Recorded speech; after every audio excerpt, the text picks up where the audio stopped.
चलो बच्चों, तो आज हम लोग मैथ्स का नया चैप्टर नंबर 15 शुरू करें। चैप्टर का नाम है प्रोबेबिलिटी। प्रोबेबिलिटी मीन्स क्या, पहले हम लोग समझें। प्रोबेबिलिटी मतलब कहलाते हैं कोई भी चीज़ का अंदाज़ा लगाना, कोई चीज़ में जो है वो चांसेस ढूंढना, कोई चीज़ के लिए डाउट होना। ये सब वर्ड है ना, प्रोबेबिलिटी के लिए यूज़ होते हैं। आपको पता है, हम लोग अपनी डेली लाइफ में जो भी कामकाज करते हैं ना, उसमें कभी भी एक ही ऑप्शन नहीं होता, एक से ज़्यादा ऑप्शंस होते हैं उसमें। हमेशा हर काम में एक से ज़्यादा ऑप्शंस होते हैं हमारे पास। जैसे कि अगर आप लोग एक नॉर्मल सा ही एग्जांपल कि अगर आप लोग कोई सम लेकर बैठते हो तो उसमें आपके पास दो ऑप्शन होते हैं, या तो सम होगा आपसे या तो सम नहीं होगा आपसे, ऐसा ना। आप कहीं बाहर घूमने जाते हो तो माइंड में पहले ही दो ऑप्शन होते हैं कि या तो बाहर जाने पर मज़ा आएगा या तो नहीं आएगा। अगर कोई मूवी देखने बैठते हो तो ये मूवी अच्छी लगेगी या नहीं लगेगी, होते हैं कि नहीं। हर चीज़ में ऑप्शंस होते हैं ना। अगर कोई जो है ये सीज़न जब शुरू होता है, समर विंटर मानसून, कोई भी मानसून सीज़न भी हो तो उस वक्त भी ऑप्शन होते हैं, इस बार बारिश ज़्यादा होगी या कम होगी। कभी कोई चीज़ में डिफाइनेट बहुत कम मिलता है, हमेशा ऑप्शंस मिलते हैं, चांसेस होते हैं। और अगर उन्हीं चांसेस को आप लोग मैथमेटिकल फार्मूला से फाइंड करो ना, तो वो आपका टॉपिक बनता है प्रोबेबिलिटी। तो प्रोबेबिलिटी मतलब कोई चीज़ शायद होना, अंदाज़ा लगाना, तो उसे ही प्रोबेबिलिटी कहते हैं, ठीक है ना। कोई भी ऐसी चीज़ को अगर हम लोग मैथमेटिकल टर्म में फाइंड करें कि जिसके एक से ज़्यादा ऑप्शंस हो, तो वो एक तरह से प्रोबेबिलिटी कहलाती है। आप कोई भी काम करते हो तो उनमें ऐसा भी नहीं कहते कि शायद ये ऐसा होगा या वो वैसा होगा। किसी के लिए डाउट माइंड में नहीं आते कि नहीं ये तो ऐसा भी हो सकता है या तो वैसा भी हो सकता है। तो ये जो चांसेस, ये जो डाउट्स आपके माइंड में आते हैं, इसे ही हम लोग कहते हैं प्रोबेबिलिटी। और इसी प्रोबेबिलिटी को हम लोगों को इस चैप्टर में मैथमेटिकल फॉर्म में फाइंड करना है, और बहुत ईजी है। प्रोबेबिलिटी के लिए एक ही फार्मूला यूज़ होती है, पूरे चैप्टर वाइज एक ही फार्मूला प्रोबेबिलिटी में यूज़ होती है और कोई भी नहीं। हम लोग वो फार्मूला भी देखेंगे। और प्रोबेबिलिटी में ये भी ध्यान रखा करो कि प्रोबेबिलिटी में सिर्फ हमेशा दो ही ऑप्शन आए ऐसा भी ज़रूरी नहीं है। जैसे कि मैंने बताया कि आप कोई मूवी देखते हो तो या तो अच्छी लगेगी या तो नहीं अच्छी लगेगी, ऐसे दो ऑप्शन हो, हर किसी में ही दो ऑप्शन हो ऐसा ज़रूरी नहीं है, दो से ज़्यादा ऑप्शन भी हो सकते हैं। जैसे एग्जांपल आपको देता हूँ, एक एक करके शुरू करते हैं। जैसे कि सबसे सिंपल, अगर आप कोई कॉइन उछालते हो, अगर आप लोग कोई कॉइन उछालते हो तो उसमें दो ही ऑप्शन आते हैं फिक्स। कौन से दो ऑप्शन? कि कॉइन उछालते वक्त या तो हेड आएगा या तो टेल आएगा। कॉइन उछालते वक्त या तो हेड होगा या तो टेल होगा, ये दो ही ऑप्शन होते हैं ना, इससे ज़्यादा ऑप्शन नहीं आते। कन्फर्म है ना ये, बरोबर ना। इसके अलावा जब आप कोई डाइस चलाते हो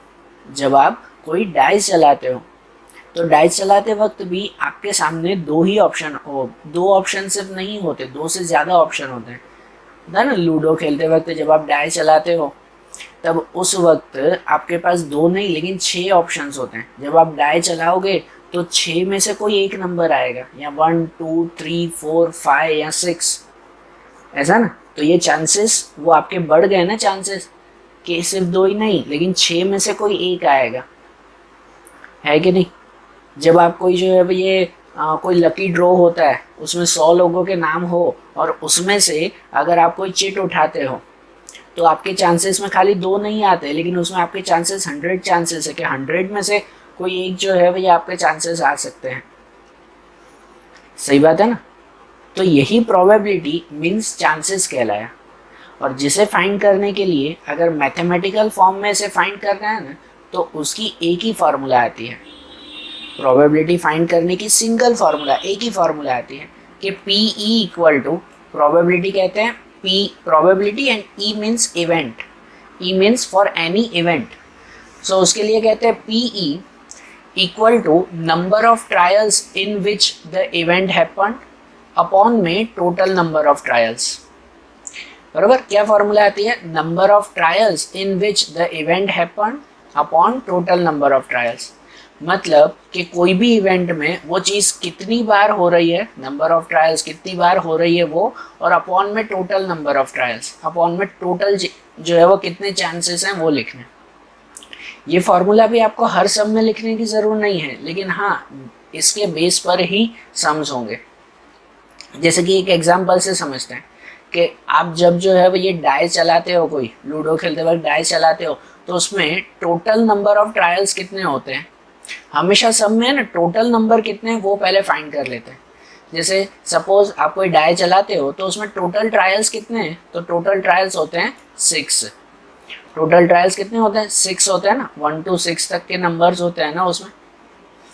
अब आपको कोई ऐसे पूछे कि इस 1 to 6 में से इवन नंबर कितने आते हैं वो फाइंड करो। कौन से नंबर्स, इवन नंबर। तो 1 to 6 में से इवन नंबर कौन कौन से हुए, तो इवन नंबर हुए हमारे 2, 4, 6, ये 3 इवन नंबर हुए ना। मतलब कि अगर आपको ऐसे पूछा जाए फाइंड द प्रोबेबिलिटी, क्वेश्चन सुनना बेटा ध्यान से, आपको ऐसे पूछा जाए कि find the probability of even numbers on dice, कि डाई पर कितने इवन नंबर्स आते हैं उसकी प्रोबेबिलिटी ढूंढो। तो उस इवेंट में इवन नंबर कितने हुए वो पहले ढूंढते हैं कि डाई में इवन नंबर कितने हुए, 3 हुए। इवन नंबर कितने हुए, 3, और टोटल नंबर कितने हैं, 6। टोटल नंबर कितने हैं, 6। तो उसको आंसर में ऐसे लिखते हैं कि प्रोबेबिलिटी ऑफ इवेंट, PE हम लोग कहते हैं कि probability of event equal to, के ऊपर जब अपॉन में न्यूमरेटर में लिखा जाता है कि number of trials in which the event happen, मतलब जो इवेंट के बारे में पूछा हुआ है वो कितनी बार आता है वो ऊपर लिखना होता है। मतलब कि अगर हम लोग डाइस चला रहे हैं तो उसमें आपको डाइस में क्या पूछा हुआ है, इवन नंबर कितनी बार आते हैं वो पूछा हुआ है ना, इवन नंबर पूछा हुआ है ना। तो इवन नंबर कितने आते हैं, 3 आते हैं। कौन से आते हैं वो नहीं लिखते हैं, 2, 4, 6 ये नहीं लिखना है, कितने आते हैं वो लिखना है। तो इवन नंबर कितने आते हैं, 3 आते हैं इवन नंबर्स।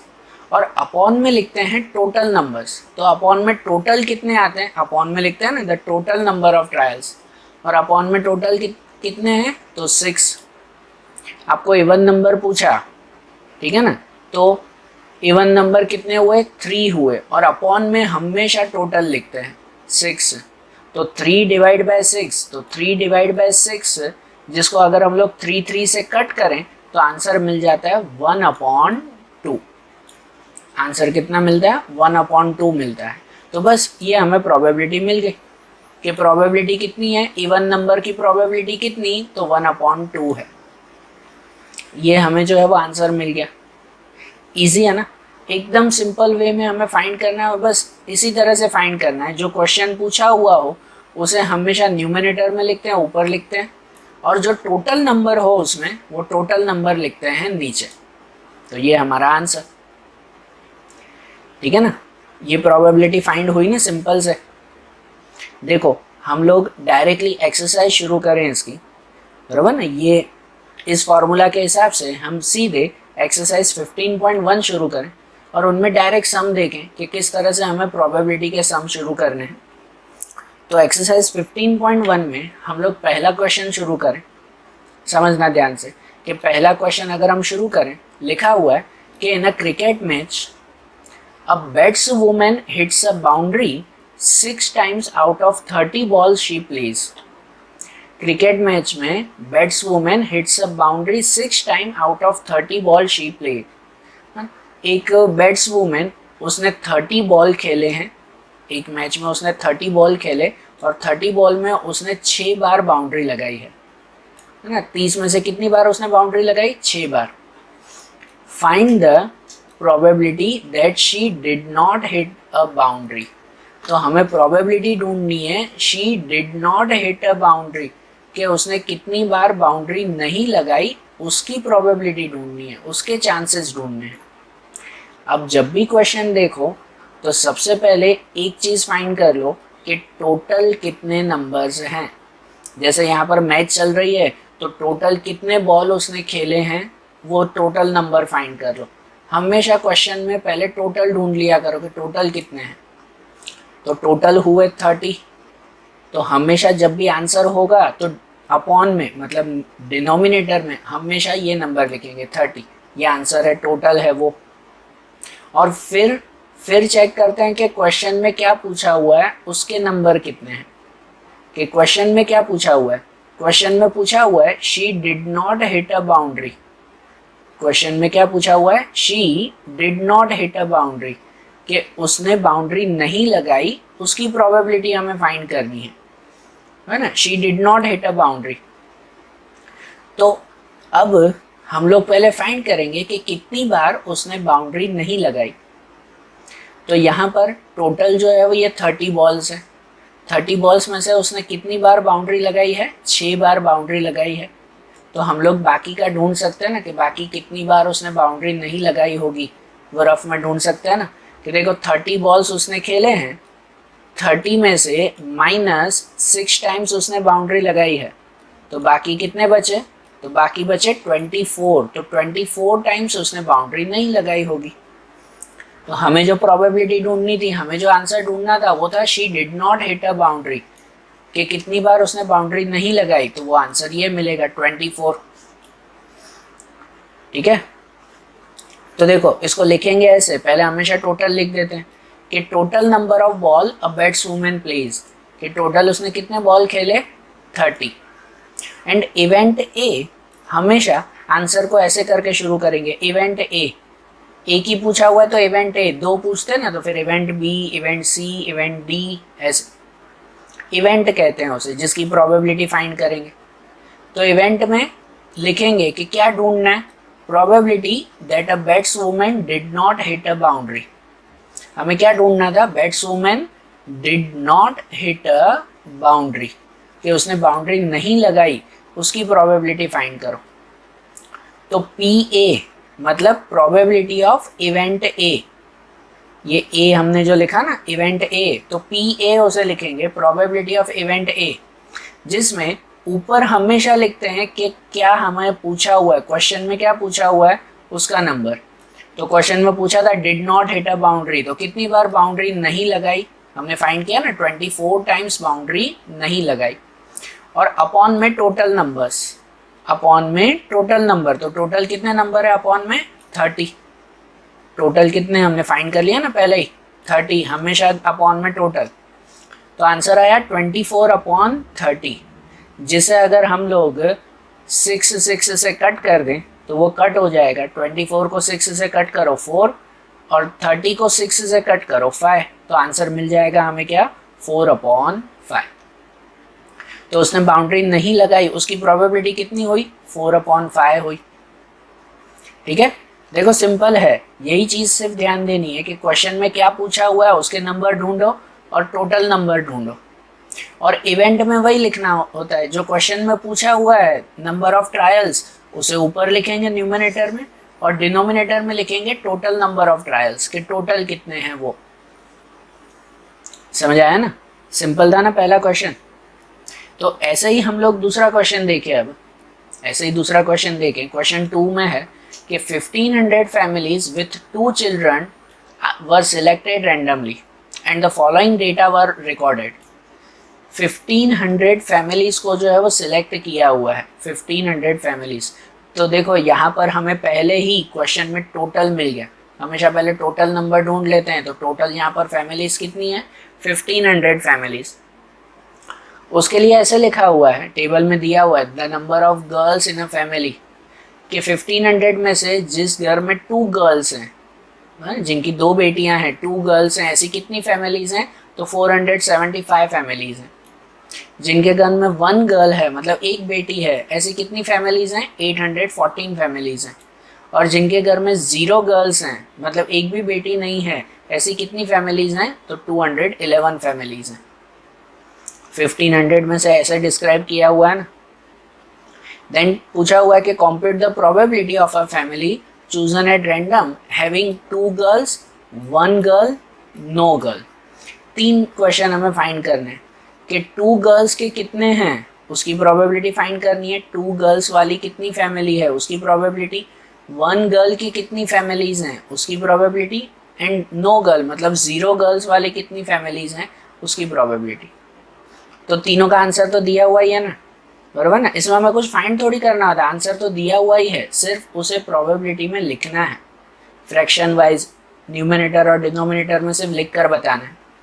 जैसे देखो 2 गर्ल्स हैं, तो 2 गर्ल्स के लिए 475 और अपॉन में टोटल नंबर कितने हैं तो 1500, टोटल अपॉन में तो टोटल में 1500। फिर जैसे 1 गर्ल है तो 1 गर्ल के लिए 814 और अपॉन में टोटल में कितना तो 1500। और नो गर्ल मतलब 0 गर्ल के लिए 211 और अपॉन में टोटल 1500। ओके, तो देखो ऐसे ही हम लोग इसका आंसर देखें तो हमेशा पहले टोटल लिख देता है ना कि टोटल नंबर ऑफ फैमिलीज कितनी है 1500 है। तो सबसे पहले इवेंट ए जो पहला पूछा हुआ है, इवेंट ए में है probability of a family having 2 girls, probability of a family having 2 girls कि 2 गर्ल्स वाली कितनी फैमिलीज हैं, तो 2 गर्ल्स वाली फैमिलीज हैं उसको P A probability of A answer करके लिखेंगे कि 2 गर्ल्स की कितनी फैमिलीज थी, टेबल में जो दिया हुआ था वो था 475 और अपॉन में टोटल कितना तो 1500, जिसमें जो कट होता हो तो कट करेंगे। जैसे दोनों 25 से कट होते हैं, दोनों 25 से कट होंगे, तो ये 25 से कट होगा 19 ज़ा और ये 25 से कट होगा वो होगा 60 ज़ा, ठीक है ना। तो आंसर मिल गया 19/60 2 गर्ल्स के लिए।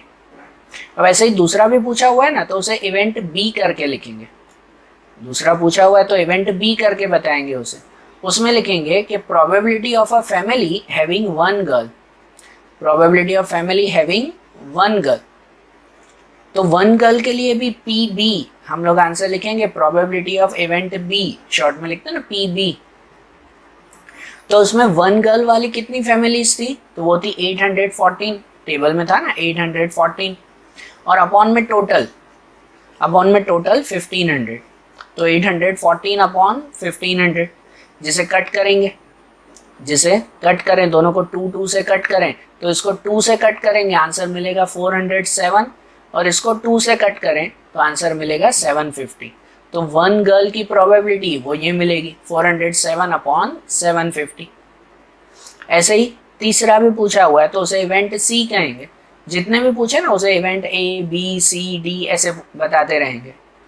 तो इवेंट सी बताएं कि जैसे probability of a family having no girl, तीसरे में पूछा हुआ था नो गर्ल मतलब 0 गर्ल्स, तो उसे पी सी करके बताएंगे कि 0 गर्ल्स वाली कितनी फैमिलीज थी 211 और अपॉन में टोटल 1500। ओके, तो आंसर मिल जाएगा 211/1500 है ना, ये कट नहीं होगा, ये कोई भी टेबल से कट नहीं होगा, तो यही आंसर 211/1500। आ रहा है ना ध्यान, सिंपल है ना, जो क्वेश्चन में पूछा हुआ उसे ऊपर लिखते हैं और अपॉन में हमेशा टोटल नंबर्स। तो ऐसे 2 गर्ल्स 1 गर्ल नो गर्ल इनकी प्रोबेबिलिटी हमें मिल गई ना, क्लियर। अब ऐसे ही क्वेश्चन 3 देखें, देखो हर एक में पूरी एक्सरसाइज में यही फार्मूला है, अब कोई नई फार्मूला नहीं देखनी, बस आपके क्वेश्चन अलग अलग हैं।